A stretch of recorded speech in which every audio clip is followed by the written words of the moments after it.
We're arresting you. I was handcuffed by the police who suddenly appeared during my husband's funeral. It's not Mom.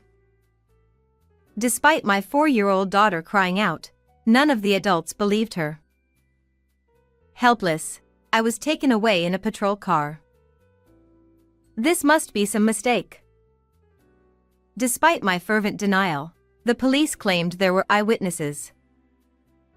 However, later, with just one mysterious statement from my daughter who possesses an unusual power, an unexpected truth emerged. And one surprising truth after another came to light. I am Rachel, 32 years old. I've been with my husband, William, who is the same age as me, since high school, and we were each other's first love. We got married 6 years ago and lived with our 4-year-old daughter, Emily. Emily has a slightly unusual power and occasionally, she can understand what others are thinking when she touches them. However, this power is a secret only our family knows. If you see or feel anything strange, just tell Mom and Dad. Why? I think it's a wonderful power, but other people might not like it. My daughter asked me why many times, so I explained it to her until she understood and said she did. You are a good girl. You listen to Mom's instructions. I love you. My daughter seemed happier to be praised by her father, but she never said it until we got home. In addition to my smart daughter, I had a close sister. She is 5 years younger than me, Rebecca. While my sister had short hair, I had long hair, but we looked alike in height and facial features. Our taste in food was also the same, and we had the same dislikes. She works in a confectionery business, so she often visited us with her specialty macarons as gifts. This happy atmosphere, where laughter never ceased, was something I believed would last forever. But one day, my husband's behavior suddenly became strange. As soon as he came home, he took off his suit in a furtive manner, sprayed deodorant, and immediately took a bath. Normally, when he came home, he would leave what he was wearing on the sofa, then follow me around as I did housework and childcare, talking about various things, but I somehow felt like he was avoiding my gaze. Moreover, from the shirt my husband casually threw into the laundry basket, there was a faint scent of sweet perfume. When I opened the dresser, I could still smell the same fragrance faintly on his suit. Maybe William cleaned up his suit himself because he didn't want me to notice? But my husband was originally a sincere person, so I couldn't imagine him betraying me. Perhaps he had some circumstances, I thought, so I didn't ask him about it. However, from that day on, there were more days when William, who smelled the same, came home, and I became increasingly worried. On days off, my husband, who used to enjoy conversations with me and our daughter, gradually shut himself in his room. When I opened the door quietly to peek, he was always deep in thought with his hand on his forehead. My husband, who was of average build, gradually became slim, and the wedding ring on his left ring finger disappeared. Why? He always wore it even when he slept. I was so concerned about this that, after putting my daughter to bed, I knocked on the door of my husband's room. Are you, by any chance, cheating? Ha! Of course not. Don't say something ridiculous like that. William denied it, but I couldn't overlook the fact that his face was clearly tense. You've been holed up in your room a lot lately. If you've found someone else you like, I want you to tell me honestly. I've just been busy with work. A troublesome newbie came in, and I have to take care of them. His eyes, as he spoke, seemed to be wandering, and his complexion seemed to be getting worse. Then, as if to say not to ask any more questions, My husband immediately turned his back on me and started typing on his computer. I thought that even if I asked about the ring, he would just evade the question for now, so I kept my mouth shut. After that, the situation where my husband seemed to be keeping his distance from me continued, and one day, 2 weeks later, something happened. On a day off when William was at home, he looked at his smartphone screen and said, "I'm meeting a friend." and he left in a hurry. Maybe he went to meet his affair partner. I felt a pang of sadness, but without the courage to confirm it, I spent time with my daughter. Then, about an hour after my husband left, I received a call from my sister, Rebecca. "Rachel, something terrible happened. William collapsed." "Oh no, he seems to be not breathing." My sister happened to pass by the park and found him lying there, limp. It was about a 30-minute walk from our house. "Rebecca, what do you mean he's not breathing?" Even though I asked repeatedly, there was no answer, and I could hear the sound of an ambulance siren. My sister had already called for an ambulance, but even though I kept asking hello repeatedly, there was no answer. When I strained my ears, I could hear Rebecca talking to the paramedics. Unable to sit still, I held Emily and hurried to the park with my sister still on the line. Then, after a while, my sister said, "Rachel, I'm sorry." So I told her I had left the house. "It's too late to come now. They're taking William to the hospital he always goes to. I'll be in the ambulance too, so I'll hang up for now."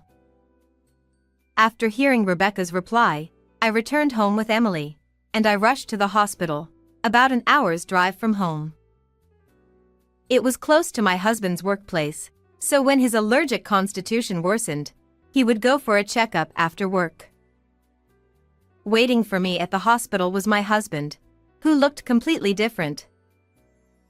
"William, open your eyes. It's me." Even though I shook him and called his name, William, at the young age of 32, had passed away. The doctor said, He had already stopped breathing when he was brought in. We did everything we could, but unfortunately. And I felt like my vision was distorting. The cause was an acute allergic attack. Originally, my husband had a severe allergy to buckwheat, and traces of it were found in his body, surprising me. We hadn't had buckwheat at home, and he shouldn't have eaten it himself. Who was the friend he was supposed to meet? Even when I looked at my husband's phone, I couldn't find any such conversation, and my head was only filled with confusion. Why? This is unbelievable. From that day on, I couldn't eat, and I just went through the motions of doing what was in front of me. My daughter was taken care of by my mother at her house, so with my sister's help, I somehow managed to get through the day of the funeral. It felt like I was constantly having a nightmare. Then suddenly, a male voice spoke. "We're arresting you." Eh? What do you mean? You're the one who killed your husband, right? I shook my head in denial, but it was said that someone witnessed me running away after my husband collapsed. This must be some mistake. I could never harm my beloved husband. My voice hoarse from shock, my hands trembling with fear, and the police handcuffed me mercilessly. It's not Mom. Mom didn't give Dad any sweets to eat. My daughter cried out with big tears, but the police didn't believe her. Perhaps my sister, hearing my daughter's words, thought I was the culprit. She turned pale and started trembling suddenly. In whispers, words condemning me like what a woman and scary person flew around. While receiving cold stares, I was firmly grabbed by the police on both sides. Someone help Mom. Mommy. My daughter's voice calling me, with increasing distance. Helpless, I was put into a patrol car and taken to the police station. During the interrogation, I continued to plead my innocence, even as my strength dwindled. 2 days later, I was finally released due to insufficient evidence. Why did this happen? Exhausted, when I looked at my phone, there was a message from my mother saying she was taking care of Emily. I immediately headed to my parents' house to pick up my daughter, and not only my parents but also my sister were waiting for me. I'm sorry for causing you trouble, everyone. Thank you for taking care of Emily. Rebecca nodded slightly with a cloudy expression. I believe in you, Rachel. But if there's anything wrong, I want you to talk about it and feel relieved.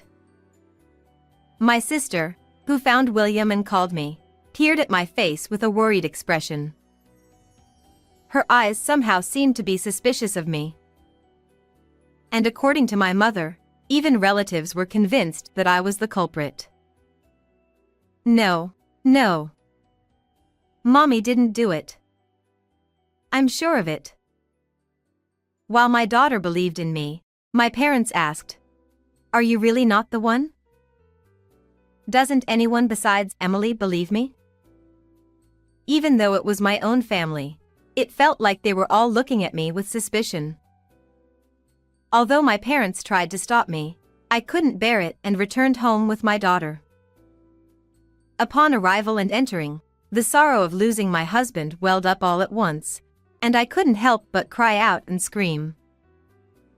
All the while, Emily had been holding me as if to comfort me. After crying for a while, I suddenly let out a big sigh and, as I tried to start tidying up, my daughter tightly grasped my hand. Mom, can I tell you a secret? What, honey?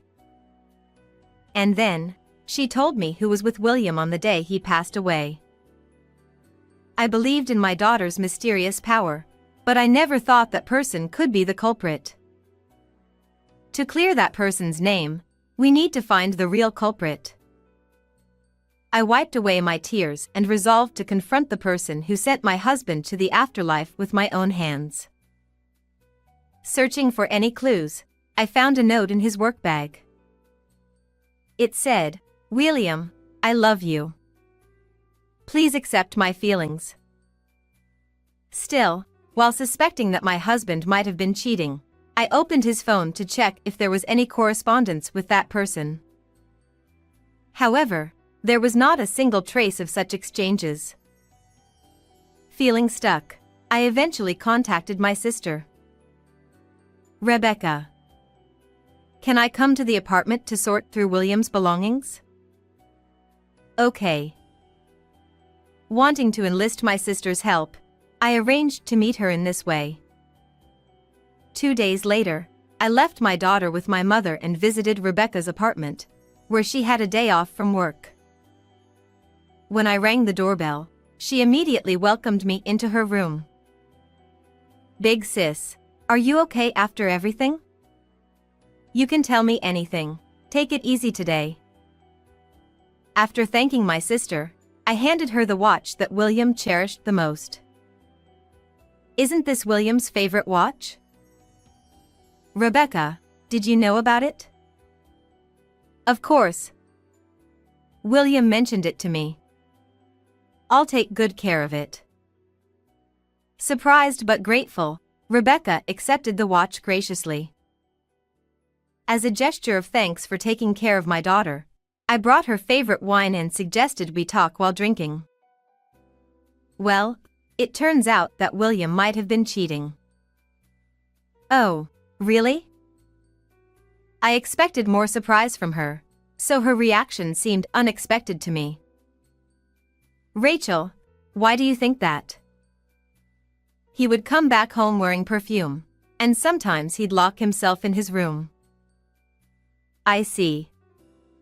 Was there anything else?" I continued to confide in my sister about my lingering distrust of my husband.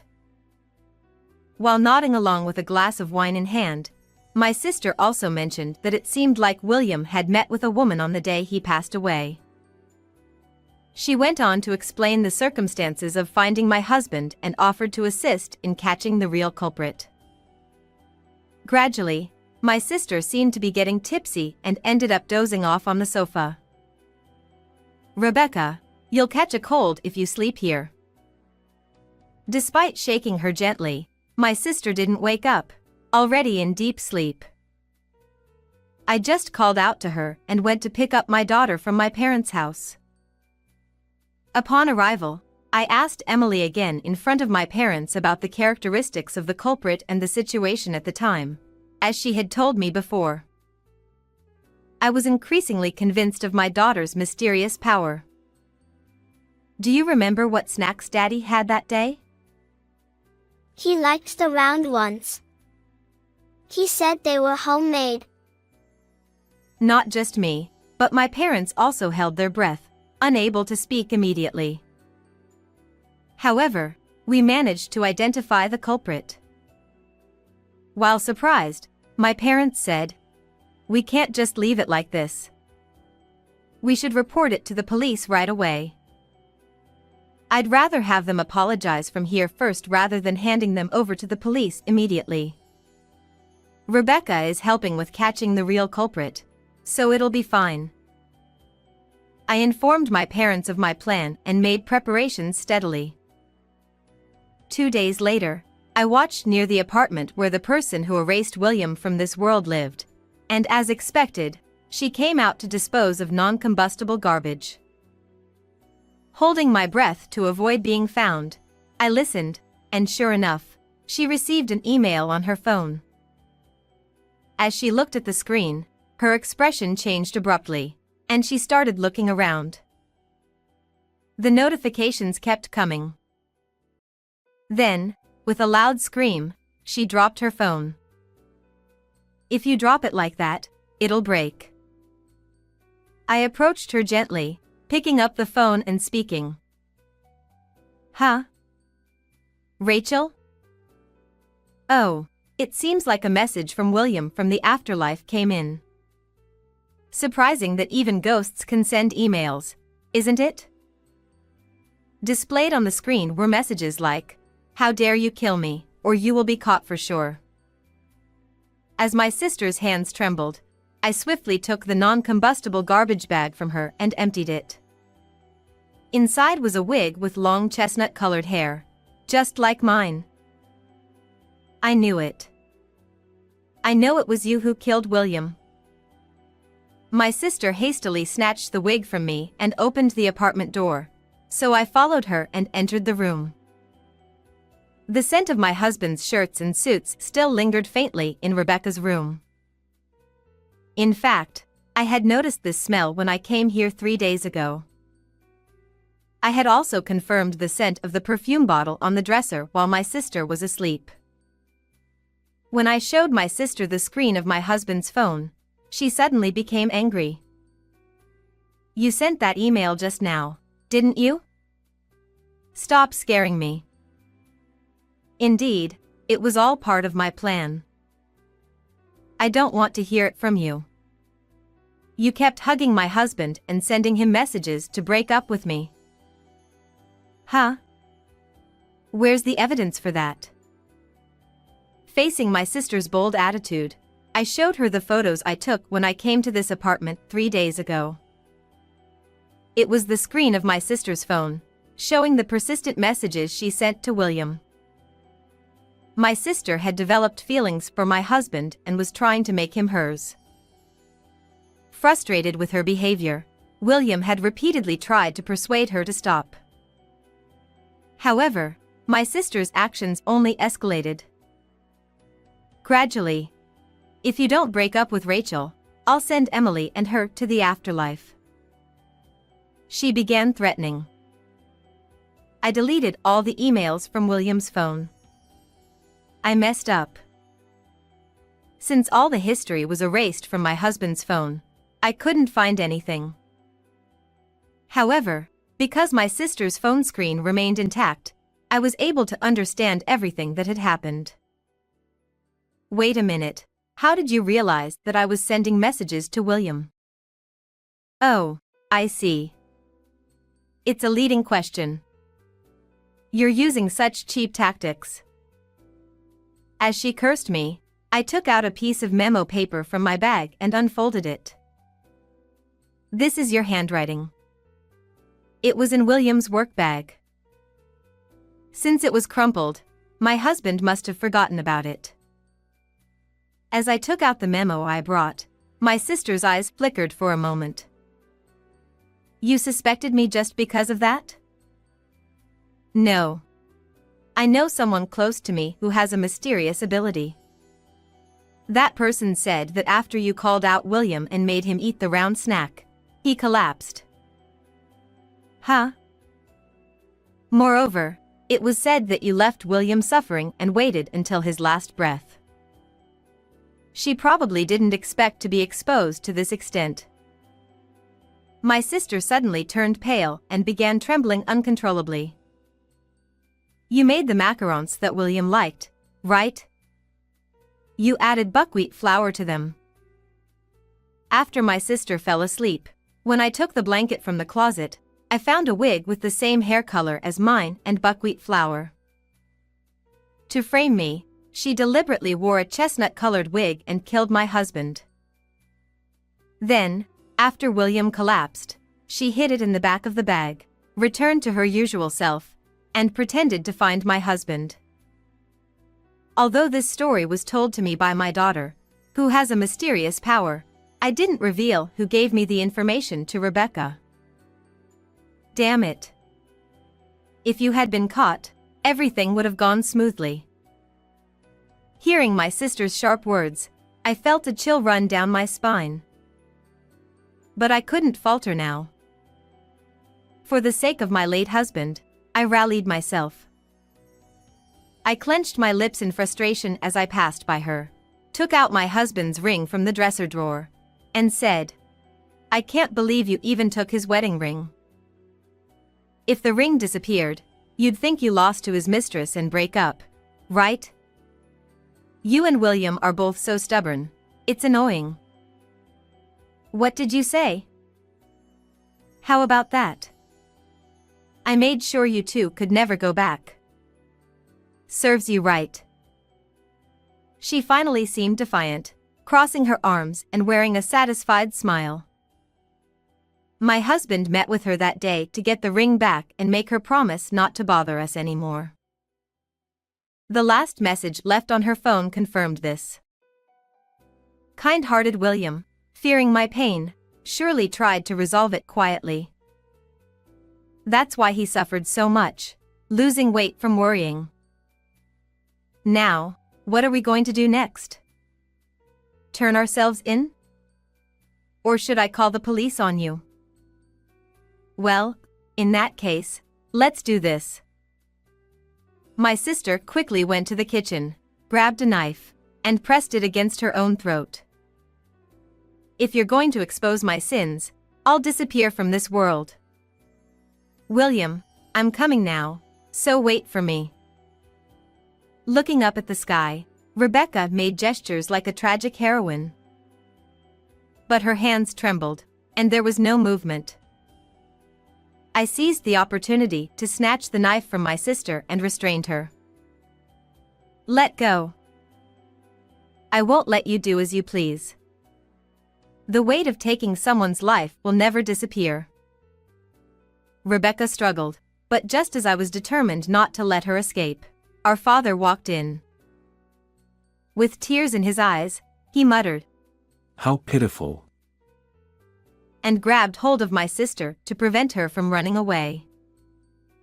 Dad, why? Father explained that he was so worried about me that he had followed us.